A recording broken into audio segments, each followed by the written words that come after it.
My friend, I am about to take you on a journey into the heart of darkness, into a chilling tale that will send shivers down your spine, the haunting story of Anneliese Michel.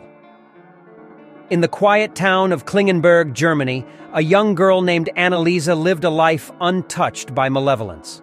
But as fate would have it, her destiny took an ominous turn that would forever be etched in the annals of terror. It all began with a series of inexplicable seizures that plagued Anneliese's frail form. Picture the scene. A young girl writhing on the floor as if a malevolent puppeteer controlled her every movement. These seizures multiplied in intensity and frequency, leaving her family desperate for answers. Doctors were summoned, but their diagnosis offered no solace. They attributed her condition to epilepsy, but the truth was far more sinister.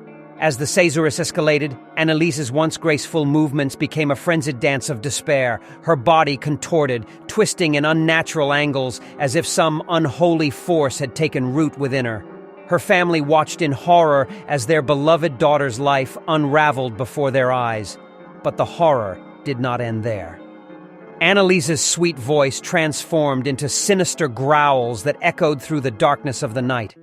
These growls were unholy, guttural sounds that hinted at a malevolent presence lurking deep within her.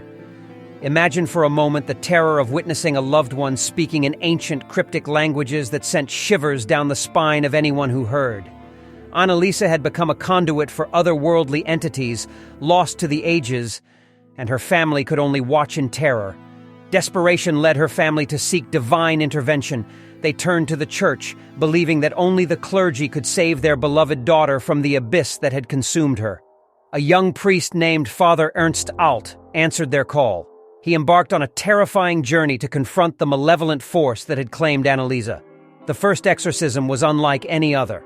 Anneliese's body twisted and writhed, her screams filled with agony, as if the very gates of hell were trying to break free from within her.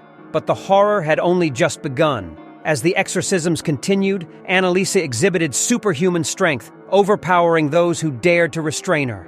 Her frail frame had become a vessel for an unimaginable force, and her family watched in terror as she lashed out with inhuman power. During these exorcisms, Anneliese inflicted gruesome wounds upon herself, biting her own flesh and bashing her head against walls.